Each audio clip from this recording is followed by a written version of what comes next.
बांग्लादेशी घुसपैठ की शोर के बाद अब बिहार में भी यह मुद्दा गर्मा गया है। मंत्री नितिन नवीन ने बिहार में बांग्लादेशी घुसपैठ के मुद्दे पर बड़ा बयान दिया। बताते चले आपको, उन्होंने कहा है कि बिहार में सरकार घुसपैठियों की जांच कराने जा रही है और घुसपैठियों की पहचान कर उन्हें बिहार से बाहर किया जाएगा।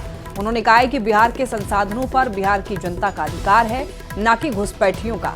नितिन नवीन ने घुसपैठ के बहाने हिंदू मुस्लिम करने के विपक्ष के आरोपों पर भी पलटवार किया है। तो घुसपैठियों की जांच होगी। मंत्री नितिन नवीन ने इस बारे में जानकारी दी। बिहार में बांग्लादेशी घुसपैठियों की जांच होगी और सरकार इसकी तैयारी शुरू कर दी है। नितिन जी, बांग्लादेशी घुसपैठियों की जांच की जरूरत क्यों है? देखिए, जो भी ऐसे लोग हैं जहाँ पर भी, और अगर बिहार के डेमोग्राफी को कहीं बिगड़नेगा तो उस पर निश्चित रूप से काम होना चाहिए। इससे बिहार के लोगों के भविष्य के और बिहार के लोगों का जो उनके यहाँ के राजस्व का जो उनका अधिकार है, जो राज्य के संसाधनों पे उनका अधिकार है, वो हम किसी और से क्यों शेयर करेंगे?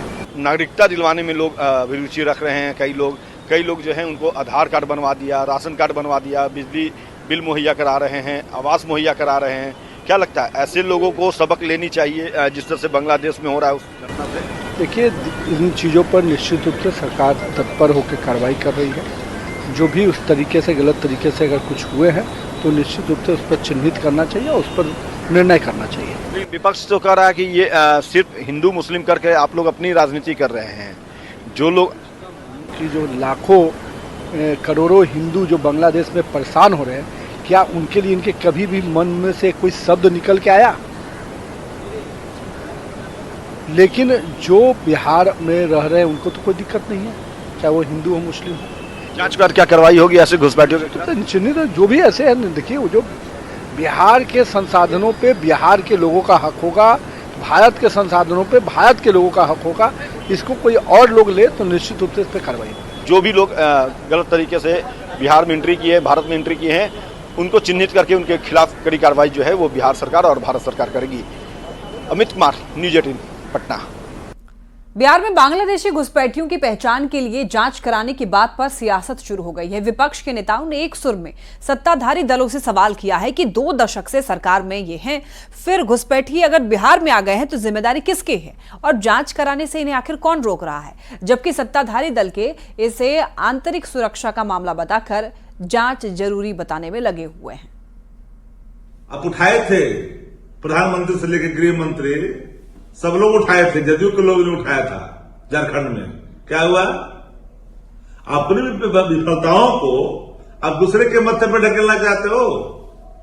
कोई भी अगर गैरकानूनी तरीके से कहीं कोई है, सरकार तुम्हारे हाथ में है भाई। 10 सालों से मोदी सरकार केंद्र में है। लगभग 2 दशक से बिहार में एनडीए की सरकार है, जिसमें नितिन नवीन जी कई बार मंत्री पद ले चुके हैं। अगर बांग्लादेश की घुसपैठियां अगर बिहार में बढ़ी है तो इसकी जिम्मेवारी किसकी है? भाई, किसकी जिम्मेवारी है? क्या विपक्ष की जिम्मेवारी है? जब लोग हल्ला करने लगे, जब ये बातें तूल पकड़ने लगी, तो वो जग रहे हैं कि इस पे जांच करेंगे। अरे तो भाई, बोल बचन क्यों? जांच कीजिए ना।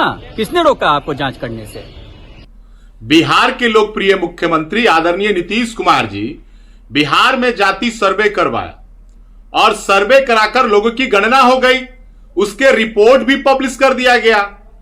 तो उसके बाद भी अगर किन्हीं को लग रहा है कि बिहार में कोई दूसरे देश के लोग प्रवेश किए, तो राष्ट्रीय सुरक्षा का विषय है। ये तो भारत सरकार को देखना चाहिए। ये तो राष्ट्रीय सुरक्षा का विषय है। बांग्लादेश में हिंदुओं पर हो रहे अत्याचार पर बीपी आपको बताते चले कि बीएसपी सुप्रीमो मायावती के एक बयान को लेकर बिहार में भी सियासत गर्म है। विपक्ष के नेता जहां पर केंद्र सरकार के रवैये पर सवाल उठा रहे हैं, तो सत्ताधारी दलों के नेता ये दावा कर रहे हैं हर संभव कूटनीतिक कदम उठाए जा रहे हैं।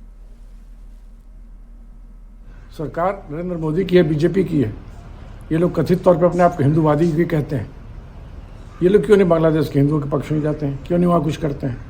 नहीं ताकत है तो कम से कम बांग्लादेश की दूतावास को घेर ले मोदी जी जाके।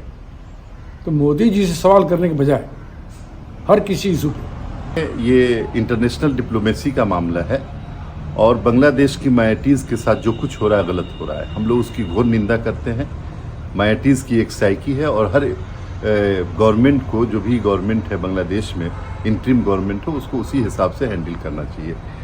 जहाँ तक इसकी बात है, देश की बात है, देश में पॉलिटिकल पार्टियों को आज़ादी होती है कि अपने इश्यूज उठाएं और इंटरनेशनल इश्यूज पे गवर्नमेंट के साथ रहे। हिंदुओं पे जो अत्याचार हो रहा है, बहन मायावती जी ने ठीक ही कहा है कि वहाँ दलित हैं, वहाँ सभी वैसे ज़्यादा दलित ही भाई हिंदू हैं वहाँ, और कांग्रेस इस पे चुप्पी साधे हुई है। कांग्रेस को तो बताना चाहिए कि जो हमारे हिंदू हैं और बांग्लादेश के हिंदुओं पे जो अत्याचार हो रहा है उसमें क्या करना चाहिए, लेकिन इस चुप्पी से स्पष्ट होता है कि कांग्रेस सिर्फ संभल की राजनीति करती है, फिर सिर्फ वोट की राजनीति करती है। उससे राजनीति से मतलब है, इस देश के हिंदुओं से कोई मतलब नहीं है, ये तो स्पष्ट है।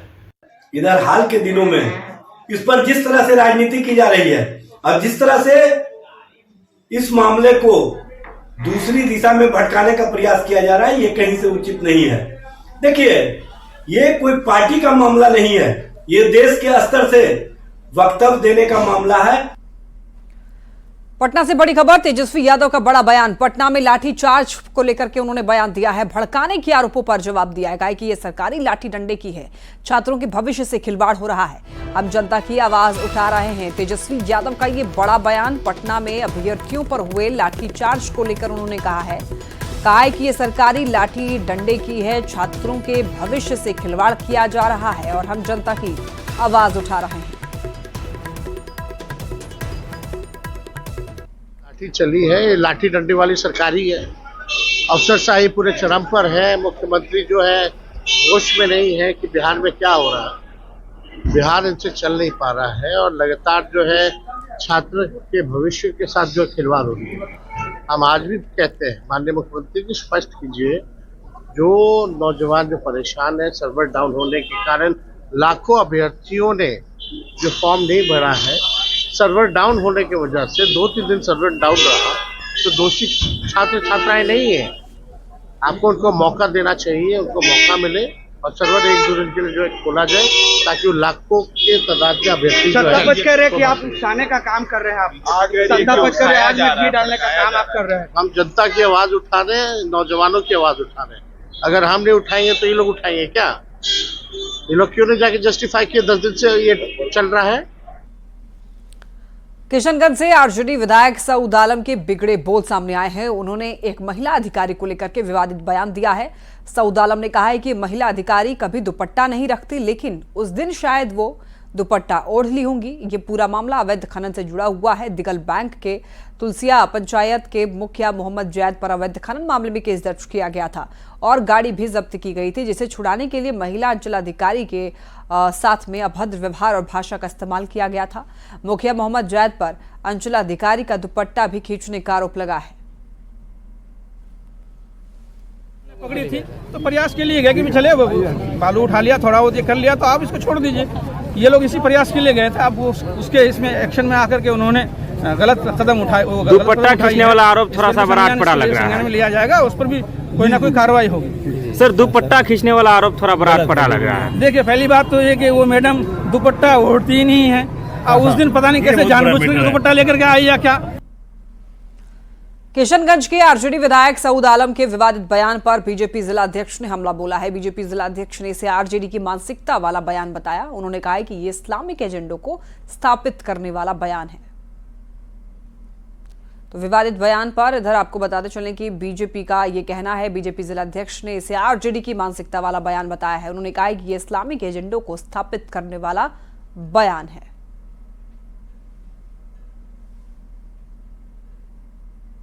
ये बयान है किसी महिला पदाधिकारी के बारे में, ये निश्चित रूप से निंदनीय है और उनकी घृणित मानसिकता को बताता है।